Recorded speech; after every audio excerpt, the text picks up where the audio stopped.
Hello po, magandang hapon po sa inyong lahat. At ito naman po ako nagbabalik sa inyo sa aking YouTube channel. I am Danilo Manuel. Maraming salamat po sa ating mga karatig bayan dito sa gitnang silangan, sa Saudi, sa Hong Kong at sa iba pang ating karatig bayan katulad dito sa Asia lang. Ito na nga po, nagsalita ng ating Pangulong Ferdinand Marcos na tungkol kay Kibuloy. Kibuloy, sumuko ka na.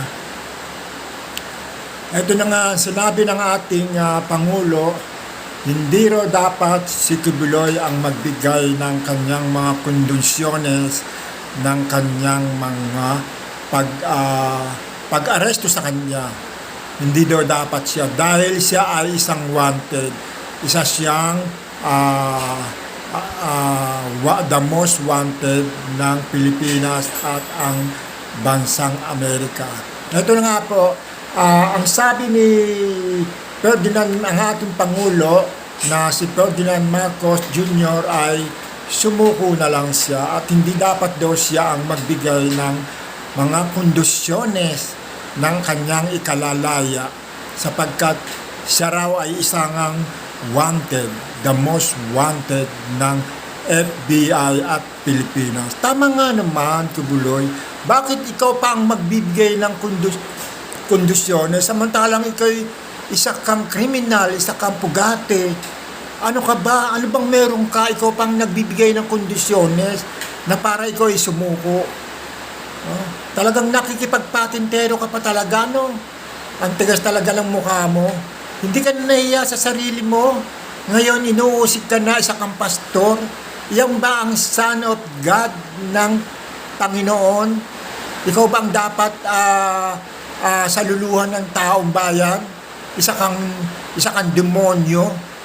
Sige nga, tama ba yung pinagsasabi mo? Parang may tililing ka, Kibuloy. Ano bang nangyayari sa iyo?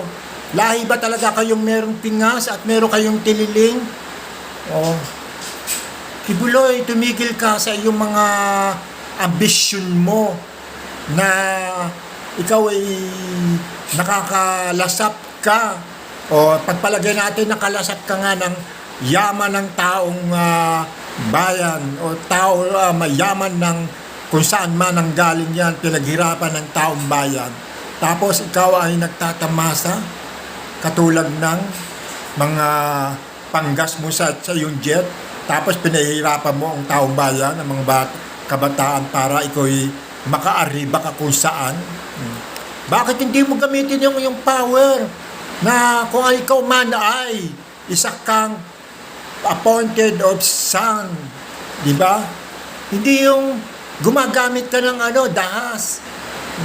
Ngayon naghihirap ka na dahil gawa ng wala ka ng mapagtaguan. Sige pa, sumulok ka pa kung saan gusto mong sulok pumunta. Dahil ang mga alagad mo, katulad ng mga yung mga abogado, pinagtatanggol ka nila dahil alam nila na ikaw ay isa kang nagbabayad sa kanila. Binabayaran mo sila. Pero ngayon, hindi ka na makapagbabayad kasi wala ka ng perang makukuha sa bangko. Pati ang iyong network, bagsak na rin, di ba? Ganyan ang sasapitin mo hanggang kailan yan. Ewan ko lang. Abutin pa kaya ito ng December? Ano na ngayon?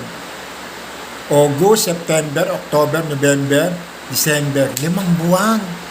5 buwan ka, ewan ko lang kung di ka maging butot balat na wala ka ng kailong dyan sa iyong pinagtataguan.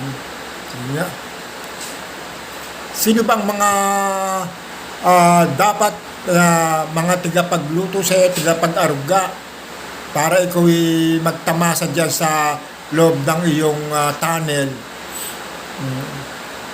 Sana tinawagan mo, ako na lang kusinero mo, ako na lang magluluto, kusinero lang pero wala nang ganun. Basta't babayaran mo ako, susweldoan mo ako. Tawagan mo na lang ako, Kibuloy. Andito ang aking YouTube channel, I am Porkit Vlog mo. Ako na ang magluluto sa iyo forever kung gusto mo. Diba? Ano nangyari sa iyo? Wala. Di ba? Nagmistula ka ng kawawa. Tama lang yan. Para magdusa ka sa pinaggagawa mo. Tibuloy, sumuko ka na. Iyan lang ang hinihiling ng sambayan ng Pilipino. At yung mga vlogger na katulad ko, nakikiusap sa'yo na sumuko ka na. Kasi wala ka nang tatakbuhan eh. Wala ka ng pera. Hindi ka na makakaalis. Di ba? Hanggang dyan ka na laang. Kung hindi ka susuko, hindi ka makakasilip sa liwanag ng araw. Tingnan mo, tanda mo na sa mga pinaggagawa. Sayang lang yung pinaghirapan mo. Sana gumawa ka ng mabuti sa kapwa mo, hindi yung dinadahas mo sa iyong mga kamay. Tibuloy, parang awa mo na. Kami na nagmamakaawa sa iyo para sa sambayan ng Pilipino na sumuko ka na kasi yung mga tao na sumusuporta sa iyo ay wala ng tulog, wala ng kain dahil wala ka namang ipinapakain. Nagsasayang lang sila ng oras sa iyo. Nabubudol mo sila. Pero kung akong nandyan sa ano yan, pagpupupukin ko ang mga ulo ng mga tauhan mong yan para magsipag-uwian na sila sa inyong kanilang bahay-bahay.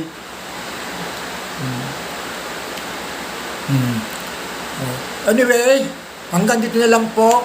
Maraming salamat po sa inyong lahat sa pagsusubaybay niyo sa aking YouTube channel.